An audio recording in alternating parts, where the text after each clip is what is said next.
Good morning বন্ধুরা, রূপমস mother ব্লগে স্বাগত। রূপমস মাদার ব্লগ দেখার জন্য অসংখ্য ধন্যবাদ। আর এখন হচ্ছে সকালবেলা বলতে একদম ফার্স্ট সকাল। একদম আমি যখন উঠেছিলাম তখন অন্ধকার ছিল একদম। তো তারপরে খুব তাড়াতাড়ি আলো ফুটে গেল আর কি। তো যাই হোক, তো এখন আমি বানাচ্ছি টিফিন। ছেলের জন্য হচ্ছে এই টিফিনটা। তো এটা হচ্ছে যে সয়াবিন, আলু, ক্যাপসিকাম, মটরশুঁটি দিয়ে একটা মিষ্টি মিষ্টি তরকারি।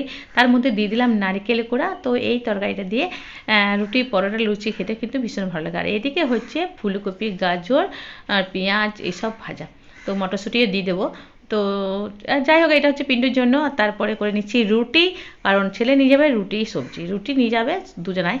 তো যাই হোক, তো এখন ছেলের জন্যই বানিয়ে দিই। ওর তারা বেশি আর কি, মানে ওকে আগে বেরোতে হবে। তো ওর টিফিনটা আগে গুছিয়ে দিয়ে দেবো, তারপরে বাদ বাকি যা করার আছে করবো আর কি। তাহলেই নিশ্চিন্ত, তাই না? তো জয়া, আসলে কী বলতো, সকালবেলা যে রান্নাটা আছে পুরো টাইম ধরে করতে হয়, মানে যা যা করতে হবে আর কি। তারপরে বেলার দিকে যে সবগুলো করি অত টাইম ধরে না করলেও চলবে। কিন্তু আমরা মেয়েরা কী করি বলতো, মানে একটু ঘুর দেখে দেখে করতেই ভালোবাসি, যে কটা বাজলো চলো তাড়াতাড়ি করে নিই, অনেক দেরি হয়ে গেল এইরকম আর কি। আমরা গৃহবধূ, আমাদের কোনো টাইমের ব্যাপার নেই, কিন্তু তাও আমরা টাইম ধরে ধরেই কাজ করি বলতে করতে হয়। যারা বাইরে যায় টাইম ধরে, তাদের জন্য আমাদেরকে টাইমটা দেখে দেখে কাজ করতে হয়, তাই না? তো যাই হোক, তো চলো রুটি সবজি ওকে দিয়ে প্যাক করে ওকে পাঠিয়ে দিই। ওর মানে ছেলের জন্য একটু বেশি টেনশন লাগে, ওর বাসটা ফেল হওয়ার জন্য। তো তো চলো, হয়ে গেল রুটি। তো মোটামুটি রান্নাঘরের কাজটা মিটিয়ে দিয়ে চলে এসেছি এদিকে ঘরের কাজগুলো একটু গুছিয়ে নিতে। আর কি ভালো তো, ওই দিকের কাজটা একটু হয়ে গেলে একটু হাঁপ ছাড়ি আর কি, বেশ হালকা হালকা লাগে।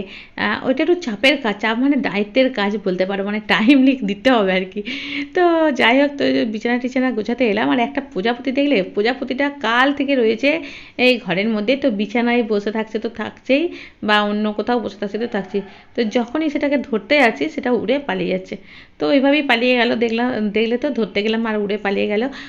যাই হোক, তো এই কাজগুলো সেরে নিই। আর কি বলতো, ঠান্ডা এমন পড়ে গেছে, মানে ঠান্ডা তো চলে গেছিলো, তো তখন মনটা খারাপ লাগছিল যে ঠান্ডা চলে গেল, এবার গরমে কি করব, কষ্ট হবে। কিন্তু এরপরে যে ঠান্ডাটা পড়ে গেছে, এত ঠান্ডা আর এত হাওয়া, যে কী বলবো। দেখতে পাচ্ছ একটু এখনও কুয়াশা কুয়াশা ভাব।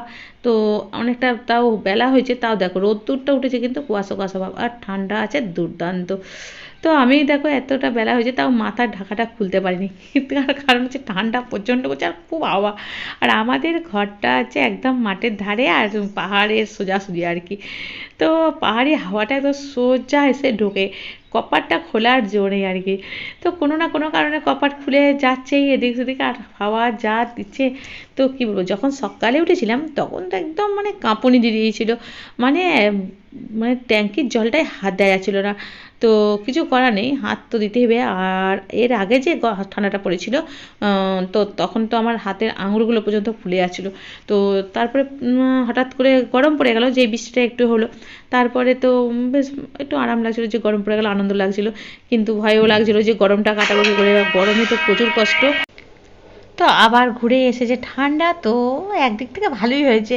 যেই দুদিন গরম পড়েছিল সঙ্গে সঙ্গে এত মশা কোথা থেকে যে চলে এসেছিলো, তো মশারির ভেতরে মশা ঢুকে গেছিলো, মানে দুদিনের মধ্যেই আর কি এই কষ্টটা পেয়েছি। মশা ঢুকে গেছিলো, তারপরে লাইট জ্বেলে মশা মেরেছি, তা নাহলে কানের গোড়ায় পঁ করছিলো। আর ঢাকা তো নিতে পারছিলাম না, ঢাকাটা একটু নিচ্ছিলাম, খুলছিলাম, আবার ঢাকা নিচ্ছিলাম, এইরকম হচ্ছিলো। আর যখন ঢাকা খুলে দিচ্ছিলাম তখন মশাগুলোরও কামড়াতে সুবিধা হয়েছিল। তো এই অসুবিধাগুলো গ্রীষ্মকালে খুবই আছে, শীতকালে যেটা নেই, যেটা আরামেই আরাম আর কি। তো চলো, হয়ে গেল এই দিকটা। আর বন্ধুরা, একটা বড় কাজ সেরে চলে এসেছি, মানে স্নান করে চলে এসেছি। আর তোমাদেরকে দেখাই চলো, ঠান্ডাটা যে ঘুরে পড়েছে সঙ্গে সঙ্গে আমি আমার কেরামতি দেখিয়ে নিয়েছি। মানে আমার কাছে চালগুড়ি ছিল, সেইটাতে আমি এরকম পিঠে করে দিয়েছি। তো এই পিঠেটা একটু বেশি ঠান্ডা না হলে কিন্তু অত ভালো লাগে না। তো আর কি বলতো, এই পিঠেটা কিন্তু খেতে আমি পছন্দ করি আর কি। অনেকজন এই পিঠেটা খেতে পছন্দ করে না, কিন্তু আমার খেতে ভীষণ ভালো লাগে। তো কালকে রাত্রে করেছিলাম পিঠেটা, আর এখন আমি একটু গরম করে নিলাম পিঠেটা। তো চলো, ঠান্ডা যখন পড়েছে আর পিঠেটা কেন ছাড়ি, পিঠেটাই খেয়ে নিই ভালো করে, ঠান্ডার আর কি মজা করে নিই এবছরের মতন। তো পিঠে আর কি, ঠান্ডার সঙ্গে পিঠে যেন ওতপ্রোতভাবে জড়িত। যখনই গরম পড়ে গেলো তখনই একটু পিঠের কথাটা ভুলে যাচ্ছিলাম। তো চলো বন্ধুরা, কে কে সজনে ফুল খেতে ভালোবাসো? দেখো আমি সজনে ফুল পেরে নিয়েছি আমাদের গাছ থেকে, আর আমি নিজে পেরেছি এইগুলো। তো আমাদের যে গাছটা আছে, তো সেই গাছটাতে সজনে ফুল কখন ধরেছে জানো? সজনে ফুল ধরেছে পুরো যখন দুর্গাপুজো শুরু হয়নি, মানে দুর্গাপুজো হতে মোটামুটি 7-8 দিন বাকি আছে, তখন দেখছি সজনে ফুল মানে ফুটেছে। সজনে ফুল ফুটে আর কি ঝরে পড়ছে। তখন থেকে সজনে ফুল ফুটে ফুটে এখনও পর্যন্ত সজনে ফুল আছে, আর সজনে ডাঁটা হয়েছে। তো সজনে ডাঁটা তো গাছ থেকে পেরে পেরে বেশ কদিন হলো খাওয়া হলো। তো এখনও পর্যন্ত এখানে যতগুলো গাছ আছে আমার তো চোখে পড়েনি সজনে ডাঁটা হয়েছে, তো আমাদের গাছটাতেই সজনে ডাঁটা হয়েছে। তো ভালো লাগে তাই না, অসময়ে এরকম হয়েছে। তো কিনে তো খাই তো গাছেরটা। তো সজনে ফুলটা বাঁচতে কিন্তু অনেকটা টাইম লাগে, যাই বলো তাই বলো। সেই শাক বাঁচার মতনই, তো একটা একটা করে করে এরকম করে করে বাঁচতে হয়।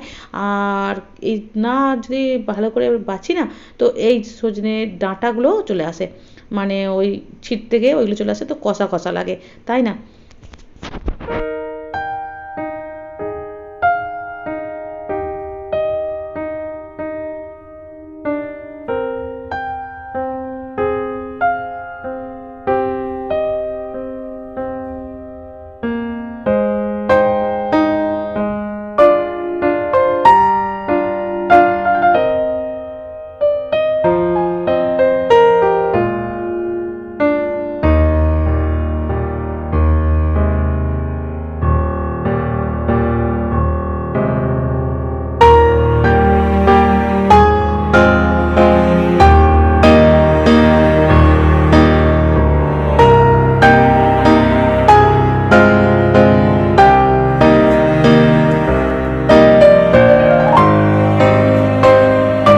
দুদিন তো ঠান্ডা চলে গেছিলো একদম, মানে গরম পড়ে গেছিলো, মানে কি বলবো, মানে ঢাকা নিতেও ইচ্ছা করছিল না, সোয়েটার পরতেও ইচ্ছা করছিল না।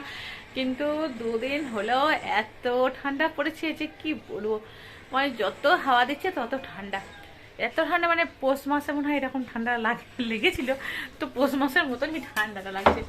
তো চলো রান্না তো করছি এদিকে, আর যাচ্ছি একবার করে করে রোদ্দুরে। রোদ্দুরটা যে এত মধু লাগছে, মানে কি বলবো, ভীষণ ভালো লাগছে।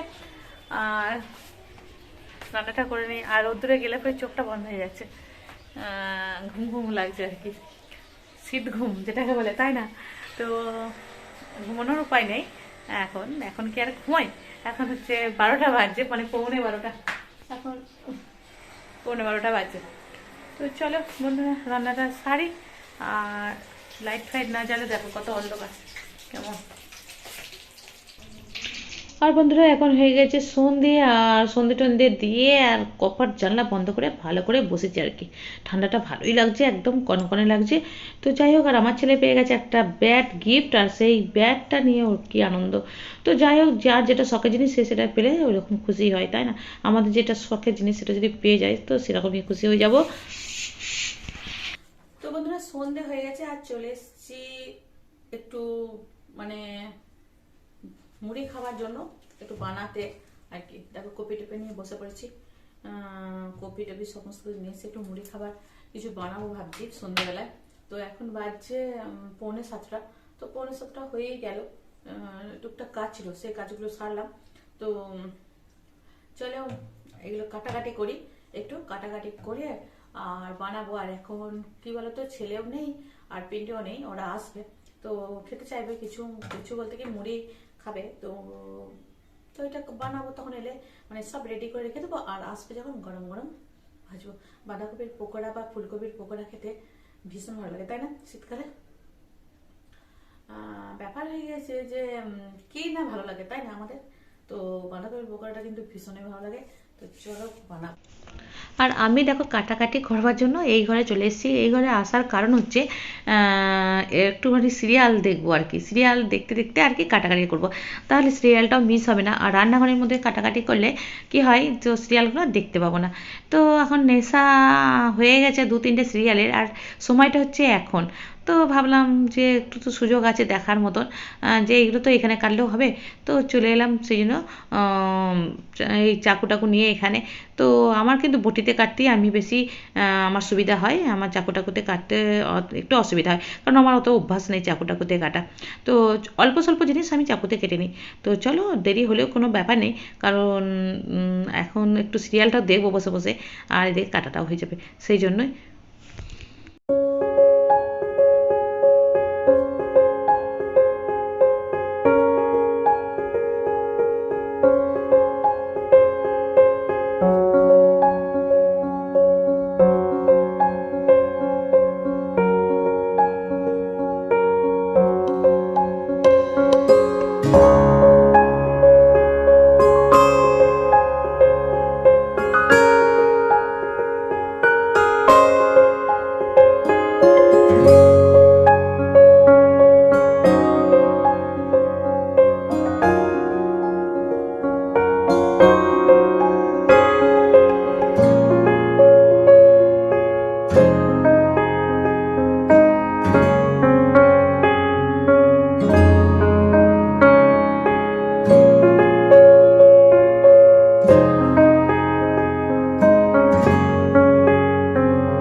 মোটামুটি কাটাকাটি কমপ্লিট। আর দেখো কপিটা আমি আগেই কেটে ধুয়ে আর এখানে একটু নুন মাখিয়ে রেখে রেখেছিলাম যাতে কপিটা একটু নরম হয়।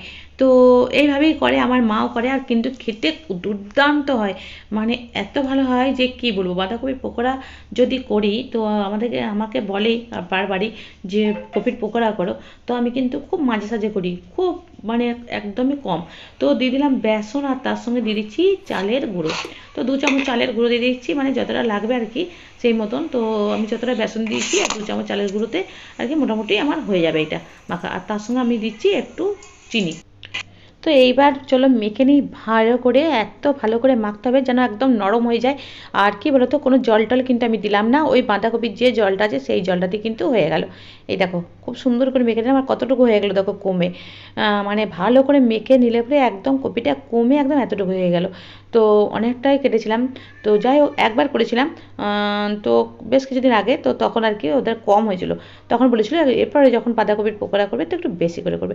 তো সেই জন্য একটু বেশি করে কপি কেটে নিয়েছিলাম। তো এই দেখো, আর কপির পকোড়া কিন্তু আস্তে আস্তে একদম ভাজতে হবে, একদম কম কম একদম সিম থেকে মিডিয়াম আছে আর কি আমি ভাজি, তবে ভেতর পর্যন্ত আর কি হয়, তাহলে ভেতরে কাঁচা থেকে যায়। তো এই দেখো মোটামুটি এই কটা এখন ভেজেছি, আবার দিয়ে দিয়েছি ভাজতে। তো এখন দিয়ে দেবো, আমার ছেলে এসে গেছে, তাকে দিয়ে দেবো, তারপরে যেগুলো ভাজা হবে সেগুলো তো এখন আমরা আছি। আর দেখো একদম উপরটা একদম মুচমুচে টাইপের হয়েছে। তবে এর মধ্যে একটু নারকেল, একটু বাদাম, একটু ধনে পাতা দিলে ভালো হতো, মানে এগুলো আমি দেই, কিন্তু কি বলতো ধনে পাতাও এখন আমার কাছে নেই আর কি, আর যেগুলো আছে একদমই অল্প, তো রেখে দিচ্ছি অন্য কোনো কাজের জন্য।